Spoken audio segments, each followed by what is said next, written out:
There are mysteries that history wrote in ink, and there are others it carved into silence. The statues of ancient Egypt belong to that second category, monoliths of stillness that somehow hum with unseen motion.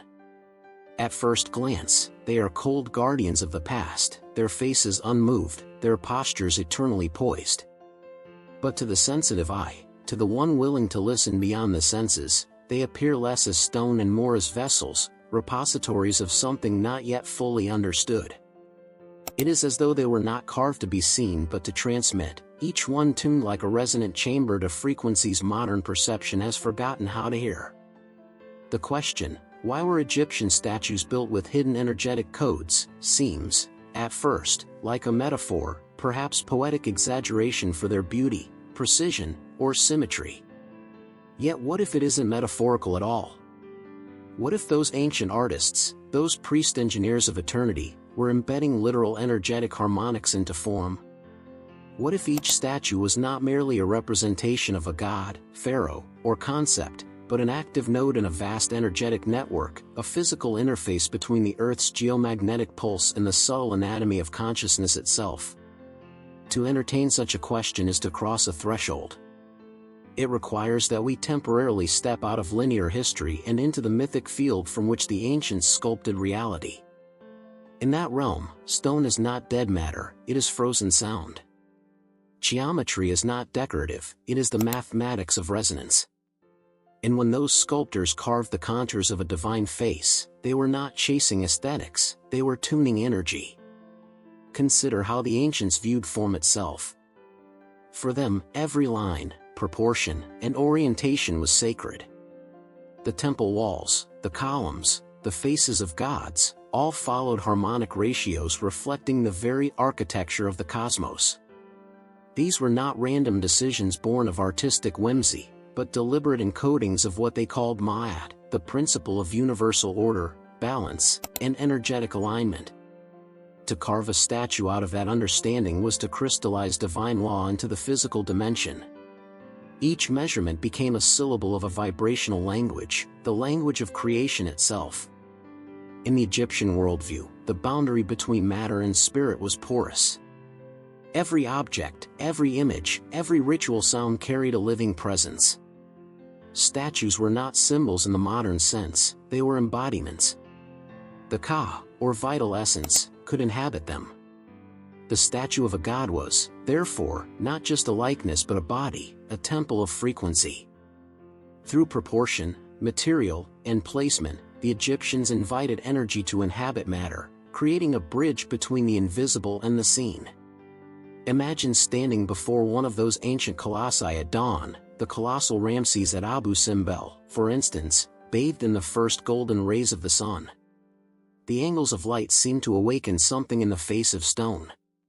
The air hums faintly. The proportions are so exact, so alive with silent precision, that one almost senses breath emerging from the granite. The ancient priests designed it so that on specific days, the sunlight would pierce through the temple corridor and strike the face of the statue precisely, activating its resonance in alignment with celestial geometry. This was not art, it was ritual architecture. The entire structure was an instrument for channeling cosmic order. To modern sensibilities, these notions may sound like mysticism or fantasy. Yet physics, too, speaks a language of resonance. Every particle vibrates, every atom sings its frequency into the quantum field. What the ancients encoded through art, we now describe through science. The difference lies only in worldview. One perceives reality as alive and interwoven with consciousness, the other observes it from the detached vantage of measurement. Perhaps the Egyptians were not superstitious dreamers but intuitive scientists who understood that energy, consciousness, and geometry form one continuous spectrum. Even their choice of material, granite, basalt, diorite, was no accident. These stones carry high crystalline structures capable of sustaining electromagnetic fields. When shaped with precision, they could act as energy amplifiers. A statue was not merely symbolic, it was a storage device for vibrational information. Hieroglyphs inscribed upon them further modulated the field, each symbol a code. When combined with sound, chants, invocations, the hum of ritual frequency, the structure became activated, alive, resonant. To walk among those statues today is to walk among sleeping transmitters. They no longer hum as they once did, for their energetic circuits have long been interrupted by time, erosion, and our collective amnesia.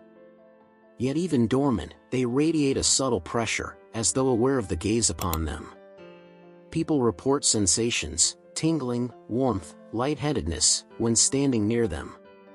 Is it merely psychological awe, or do these relics still pulse faintly with the harmonics of a long-forgotten science of consciousness?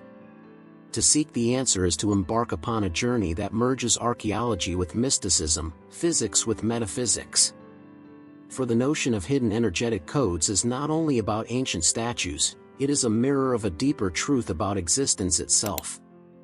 Every form, every being, every event carries energetic architecture within. The Egyptians simply externalized what exists inherently in all things, the pattern of life's hidden geometry. Their statues, then, are not frozen relics, they are messages across time. They remind us that the universe is built from vibration, and that consciousness, when shaped with intention, can inscribe its frequency into matter. They whisper that divine order is not a belief, it is a field, ever-present, waiting to be remembered. Perhaps that is why they still captivate us. Something ancient in our DNA recognizes their silence. We stand before them and feel a stirring we cannot name. It is not nostalgia, it is resonance, the subtle recognition that we, too, are statues of living energy, shaped by invisible codes. In the coming exploration, we will descend deeper into these mysteries, into the heart of the hidden architecture, the coded harmonies, and the sacred geometries that underlie the Egyptian understanding of form.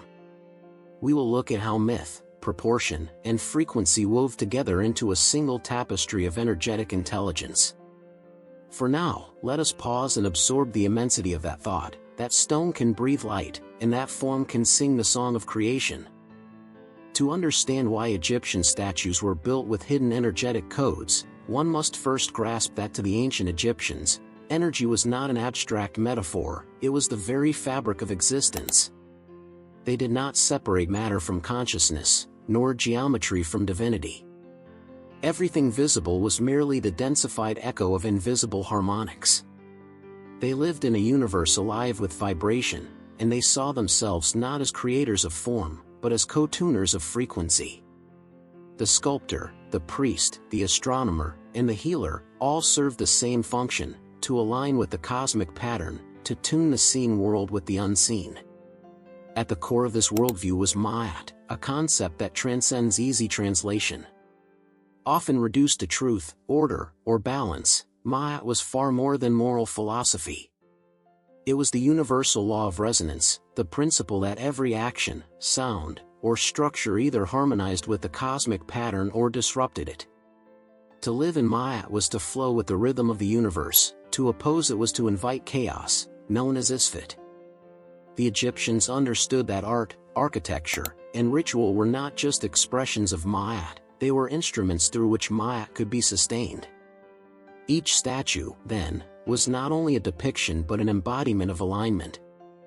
The artisans did not sculpt from imagination, they worked through precise proportional systems derived from celestial geometry. Every angle, every curvature, every placement within the temple grid was chosen to reflect cosmic correspondences, the angles of starlight, the cycles of the Nile, the vibration of the spoken word.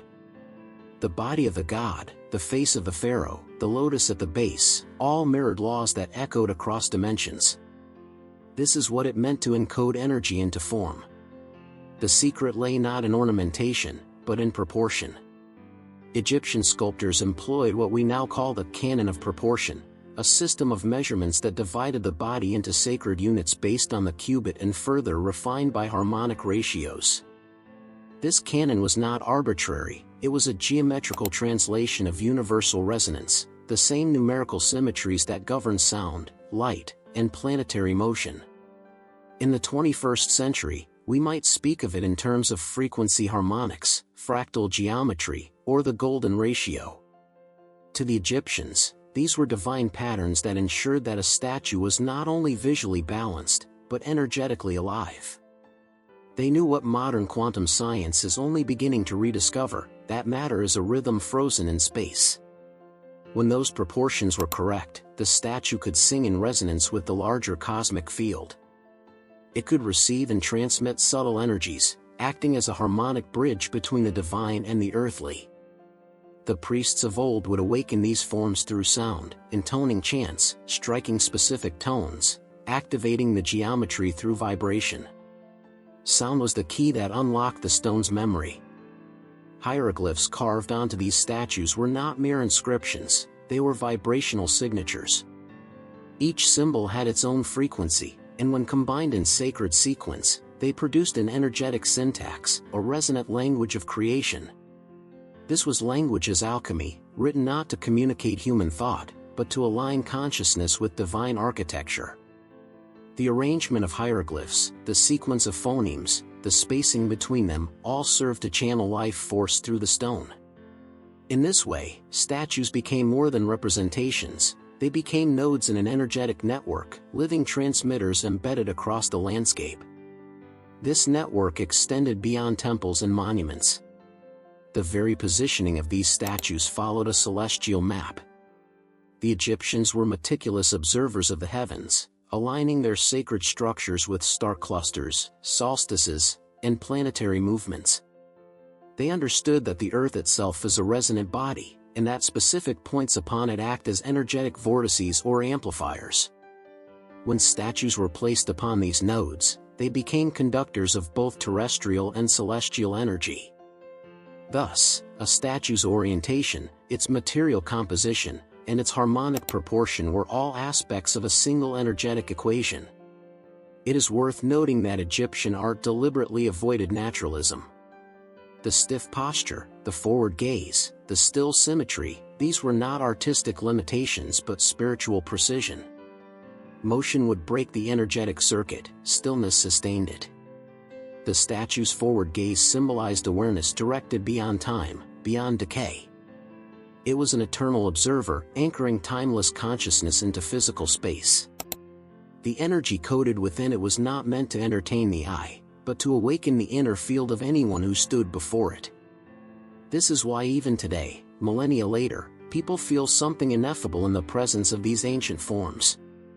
Whether they realize it or not, they are standing within a harmonic resonance field, a subtle conversation between geometry, matter, and consciousness. The emotional responses, the awe, the stillness that overtakes the visitor, these are echoes of a once active dialogue between human perception and sacred vibration.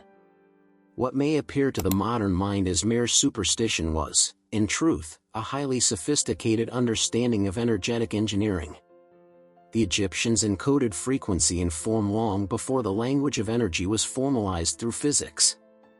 Their temples were tuning forks, their obelisks, amplifiers, their statues, resonant receivers of divine current. Every element was part of a grand orchestration, a planetary symphony played through stone. Yet there is another layer, subtler still, that underpins all of this, the understanding that human consciousness itself was the final activator. Without a conscious observer, the circuit remained incomplete. The priests knew that statues could be awakened not by mechanical means, but through the focused intent of mind and heart. When the initiate approached a statue with reverence, focus, and specific vibratory chants, a communion occurred. The energy encoded within the form resonated with the energy encoded within the human body, aligning both into the same harmonic field. The human became the missing key.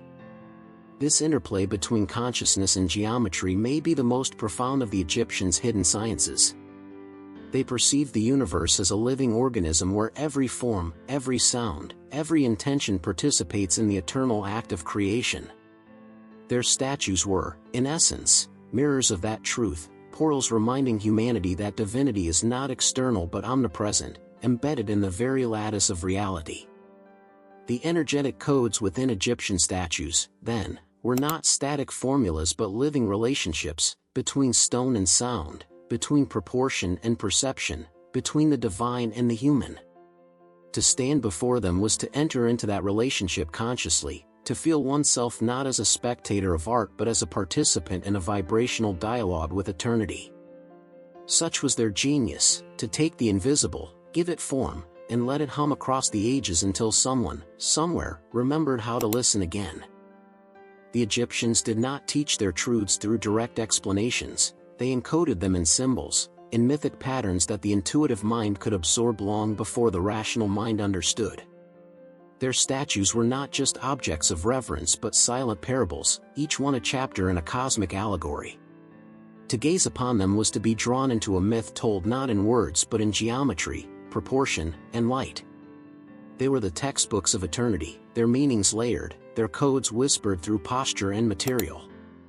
Let us imagine, for a moment, one such story as the priests might have told beneath the stars, as the desert winds carried whispers through the temple columns.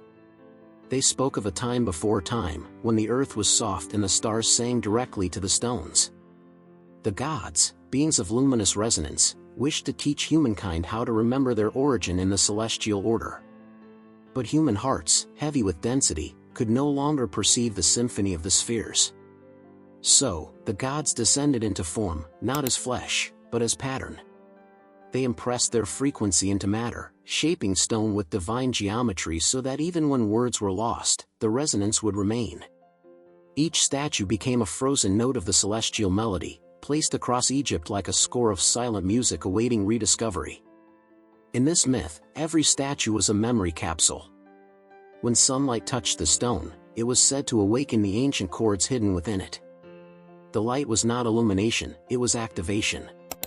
The eyes of the statues, often inlaid with quartz or other reflective materials, were designed to catch this light and reflect it like a living gaze. They were not meant to see as we understand vision, they were meant to transmit light in specific energetic directions, aligning with celestial flows. The gods had turned the landscape into a circuit of remembrance. One could imagine the temple itself as a great living organism, the columns as arteries, the chambers as lungs, the statues as hearts, each pulsing with subtle current. When the priests performed their daily rituals, chanting sacred names, lighting incense, and striking tones that echoed against the stone, they were not performing superstition, they were circulating divine energy through this body of architecture. Each act was a breath, each chant a heartbeat, keeping alive the cosmic order within Earth's realm. In another layer of symbolic narrative, the statue represented the Ka, the energetic double, or life force essence, of both humans and gods. The Egyptians believed that the Ka required a physical vessel to remain anchored in the earthly dimension. When a statue was consecrated, it became a living home for this essence. The ritual of opening the mouth, performed upon statues of both deities and the deceased, was a profound energetic activation. The priest, using specific gestures and sounds, symbolically opened the sensory channels of the statue, allowing it to breathe, see, and hear the currents of the divine realm. To an uninitiated observer, it might have appeared as ceremony. To the priest, it was the literal act of awakening energy within form. These myths and rituals wove together not as isolated practices, but as reflections of one great cosmic truth, that consciousness is not bound to form, but can inhabit it through resonance. To build a statue was to invite that inhabitation, to create a doorway through which awareness could enter matter. The Egyptians called this process Sa, the infusion of vitality. Through geometry, sound, and intention, they summoned the divine current into stone. One legend tells of the god Ta, the great architect of creation. He did not fashion the world with his hands but with his heart and tongue. What he conceived in his heart, he brought forth through the word, a vibration that shaped the elements into form. The sculptors and priests who followed Ta's principle mirrored this divine act. Their chisels were extensions of sacred sound, their measurements were prayers. Every hammer strike echoed Ta's original utterance of creation. Thus, when they carved statues, they were not making idols but participating in the continual recreation of the world. There was also the symbolism of stillness. In Egyptian iconography, the immovable pose was not lifelessness, it was eternal stability. The statue's motionless form symbolized consciousness unshaken by the tides of time, awareness resting in its divine center. The open eyes gazing forward represented the awakened soul, perpetually witnessing the cycles of death and rebirth without attachment. The symmetrical stance reflected the perfect equilibrium of masculine and feminine energies, of solar and lunar currents, united within a single being. This was the posture of enlightenment embodied in stone. Yet deeper still lies another interpretation, one that touches the edge of mythic memory. Some esoteric traditions claim that Egypt inherited its knowledge from an earlier civilization, perhaps Atlantean or stellar in origin, whose mastery of energy and geometry transcended even our current scientific understanding. In that light, the statues were not simply cultural artifacts but remnants of a lost technology, a technology of consciousness. These forms may have once functioned as stabilizers of the Earth's energetic grid, harmonizing planetary frequencies to maintain equilibrium between realms. Even if we interpret this symbolically rather than literally, the essence remains: the Egyptians viewed their land as a living circuit. The Nile mirrored the celestial Milky Way, the temples mirrored constellations, the statues mirrored divine archetypes. Everything above had its counterpart below, bound by the sacred law of correspondence. The statues were the material anchors of that mirror, bridges between the human world and the cosmic order. Consider, too, the faces themselves, calm, serene, and yet charged with an almost unbearable presence. Their expressions are neither joy nor sorrow, but equilibrium. They do not command worship, they invite remembrance. To look upon them is to be reminded of the still point within oneself, the part untouched by time, untouched by decay. Perhaps this was their most profound code of all, the reminder that within every human being lies the same divine symmetry, the same capacity to embody light and matter. In a sense, then, the hidden energetic codes of Egyptian statues were not hidden from the world, they were hidden within us. The outer stone was only a reflection of an inner architecture waiting to be rediscovered. The gaze of the statue, eternal and unwavering, asks not to be decoded but mirrored. It is as though the ancients whispered across millennia, "What you see in the stone, awaken in yourself." Thus, the deeper symbolic narrative is not about monuments of the past but about living memory. The statues are teachers of vibration, each one an ancient syllable of a forgotten language of consciousness.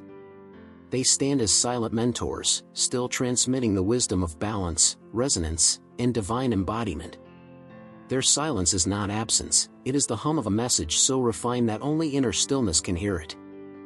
For thousands of years, people have gazed at Egyptian statues and felt something they could not name, a stirring, a resonance, a quiet gravity that draws the spirit inward. It is as though, in their presence, something ancient within us begins to awaken. The air thickens, time slows, and a silent remembrance flickers beneath the skin. Perhaps this is the true function of those hidden energetic codes, not merely to radiate outward, but to call the viewer inward, to realign the geometry of the human being with the same universal harmonics encoded within the stone. If the Egyptians built statues to stabilize and amplify divine energy, then their teachings were never meant to remain locked in museums or buried beneath sand. They were lessons in how to live in resonance, how to sculpt one's own consciousness as deliberately as they sculpted their deities. In our time, we no longer chisel granite or carve hieroglyphs into stone, but we still shape our internal architecture every moment, through thought, emotion, intention, and attention. To live without awareness of this is to build blindly, to live consciously is to sculpt one's energy field with precision and care, like the artisans of Thebes or Saqqara shaping eternity. The first step toward this reawakening is recognition. The same cosmic geometry that governs a temple's pillar or a statue's proportions is at work within the human body. The Egyptians saw the human form as a sacred temple, the microcosm of the universe. Our spine was the Jed pillar, symbol of stability and divine ascent, our breath, the sacred wind that animated creation, our heart, the weighing scale of Ma'at. To align these elements was to become, oneself, a living statue, a vessel through which divine energy could move unhindered. When modern life fractures our attention and scatters our focus, we lose this alignment. The body becomes tense, the breath shallow, the mind noisy. In such a state, energy cannot flow harmoniously. The ancient science of the Egyptians invites us to restore balance, not through belief, but through geometry, inner geometry. The way we sit, the rhythm of our breath, the symmetry of our thoughts, the balance between giving and receiving, all are aspects of energetic architecture. To apply the wisdom of the statues in daily life, one might begin by simply observing stillness. The statues are masters of stillness, yet their stillness is not death, it is charged awareness. When you sit quietly, aligning your spine, softening your gaze, and allowing the breath to deepen, you begin to enter the same state the statues represent. In that silence, the body becomes like stone, solid, grounded, yet humming with subtle vibration. The mind ceases its ceaseless motion and begins to resonate with a larger field. What the Egyptians encoded in granite, you can activate in your own consciousness. There is a reason meditation postures across traditions resemble the symmetry of Egyptian statues, the upright spine, the forward gaze, the balanced poise. The ancients knew that posture and energy are intertwined. When the body forms certain geometrical alignments, the flow of subtle energy, what they called ka, the Chinese called qi, and the Vedic sages called prana, moves freely. Thus, one can view meditation not as escape from life but as the sculpting of one's energetic architecture. The body becomes a temple, the breath a chant, the mind an offering. In practical terms, living in Maya today might mean bringing harmony to how we think, act, and create. It means building structures in our lives that support coherence rather than fragmentation. It means designing our homes, our work, our relationships with awareness of energetic flow, how light enters a room, how sound travels, how spaces make us feel. Modern architecture often ignores these subtle laws, chasing efficiency over harmony. Yet anyone who has stood in an Egyptian temple knows that space itself can shape consciousness. Perhaps the time has come to relearn that art, to create environments that nourish the subtle body as much as the physical one. Beyond external design lies internal design. Every word we speak, every emotion we amplify, sends ripples into the invisible field around us. The Egyptians would have called these ripples the language of creation, the same language their statues spoke in silent proportion. To live consciously is to speak that language again. When you move through the world with awareness, your gestures, your tone, your very presence begin to encode energy into the environment just as their sculptures did. The human being becomes a transmitter, a stabilizer of higher frequency, capable of harmonizing chaos through presence alone. This is not esoteric fantasy, it is subtle physics. Modern research in resonance, coherence, and biofield suggests that emotional and mental states influence measurable electromagnetic patterns. The heart emits a field that can synchronize with others. The voice carries frequency capable of affecting molecular structure. The ancients knew this intuitively. When they built statues that radiated peace, they were imprinting that coherence into the landscape. When we cultivate stillness or compassion, we do the same. We become modern hieroglyphs, living messages in the language of energy. There's also a collective implication. The ancient Egyptian civilization maintained cultural coherence for over 3,000 years, an extraordinary feat of energetic stability. They achieved this not by chance, but by embedding principles of Maya into their daily lives and monuments. Today, our world often feels like the opposite, unstable, fragmented, vibrating with discordant frequencies of fear and haste. To reintegrate the wisdom of those ancient energetic codes is not to regress into the past, but to evolve consciously, relearning how to harmonize human systems with universal rhythms. Imagine what it would mean if cities were designed not for commerce but for resonance. If education taught not only logic but energetic literacy. If art was once again understood as a tuning device for consciousness. These are not idle dreams, they are the logical extensions of what the Egyptians already practiced.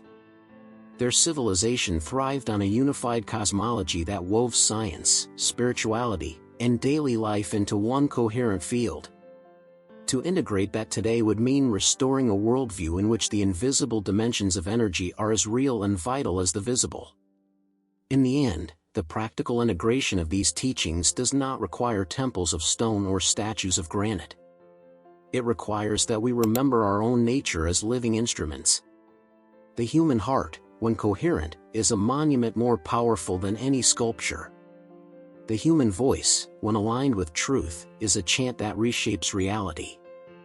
The human mind, when still, becomes the same eternal gaze that once looked out from the faces of gods carved in stone.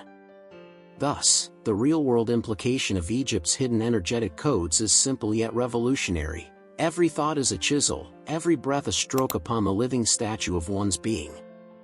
The temple is within us, and the codes have never been lost, they have only awaited recognition. In the shadow of the pyramids, where wind hums through corridors of eternity, the statues still stand, serene, unmoved, unbroken by millennia. Their faces, untouched by the urgency of time, hold a secret expression that seems to whisper, "We are not the past. We are what endures when the noise fades." To understand why Egyptian statues were built with hidden energetic codes is to realize that they were never meant to belong to a bygone civilization. They were built for us, for those who would one day forget that consciousness itself is architecture, and that the human being is the living temple of divine geometry. We have walked far from those sands, into a world of restless motion, endless stimulation, and invisible dissonance. Yet even now, across oceans and centuries, their silence still speaks. It calls us back, not to worship stone, but to remember what stone represents. To the Egyptians, the material was never separate from the spiritual. They carved in granite because it was eternal. They encoded their gods in proportion because they understood that truth can be measured only through harmony. Every statue was a mirror for the soul, a reminder that divinity is not distant or abstract, but dwelling within the symmetry of all things. When we stand before those figures today, Isis with her wings open, Horus gazing forward with eyes like twin suns, or the eternal face of Ramses carved against the sky, we feel something awaken in the chest, a subtle pulse that mirrors the still heartbeat of stone. This is no illusion. It is resonance. The geometry of their form vibrates with the geometry of our inner being. The codes are not external, they are relational. The statues are not sending power into us, they are reminding us of our own. To live in this remembrance is to reverse the great amnesia of our age. It means walking through life as though each gesture, each word, each breath is a sacred act of construction. It means sculpting our thoughts as carefully as the artisans sculpted the eyes of gods, knowing that what we think, we carve into the field of reality. It means carrying the awareness of Ma'at into every decision, letting balance and truth guide us through the chaos of modern noise. The Egyptians taught that alignment is immortality, not the preservation of body, but the perpetuation of frequency. To vibrate in harmony with the divine order is to transcend decay, for what is in harmony cannot disintegrate. This is the invitation their art extends, to become builders again, not of monuments, but of consciousness. Each of us is a sculptor, shaping unseen energies into form. We build temples in the invisible world every day, with attention, with emotion, with intention. If the ancients could carve eternity into stone, we can carve eternity into our actions. We can embed harmony in the architecture of our relationships, compassion in the structure of our communities, coherence in the foundations of our collective systems. The same laws of proportion, rhythm, and resonance that guided the building of temples can guide the building of lives. Look again at the face of a statue, the perfect symmetry, the calm beyond human expression, the slight forward step frozen in eternal poise. It is not pride that it radiates, but certainty. It is the expression of consciousness that knows itself as eternal form. This is what they wish to teach, that each being, when aligned with cosmic law, becomes unshakable, indestructible, luminous. You become the statue that breathes light. The hidden energetic codes were never secrets to be deciphered, they were blueprints for awakening, written in the only medium that survives millennia, vibration crystallized in geometry. When the priests of Egypt opened the mouths of statues, they were performing a ritual far beyond stone. They were symbolically opening the mouths of humanity, reawakening our power to speak divine vibration into the world. Every word we utter now, every tone that leaves our lips, has the same potential, to shape, to bless, to restore balance or to break it. The act of speaking truth is itself a continuation of their temple science. We are still the initiates, still the priests, still the builders of resonance. The transformation this understanding invites is both intimate and vast. It begins in the stillness of one breath, the recognition that within your body lives the same harmonic intelligence that guided the chisel in the hands of an ancient sculptor. It extends outward, into how you design your spaces, your creations, your relationships, and your society. It asks not for belief but for remembrance, not for worship but for participation. The world, after all, is not waiting to be saved, it is waiting to be retuned. And perhaps that is the truest function of those statues still standing in the desert sun.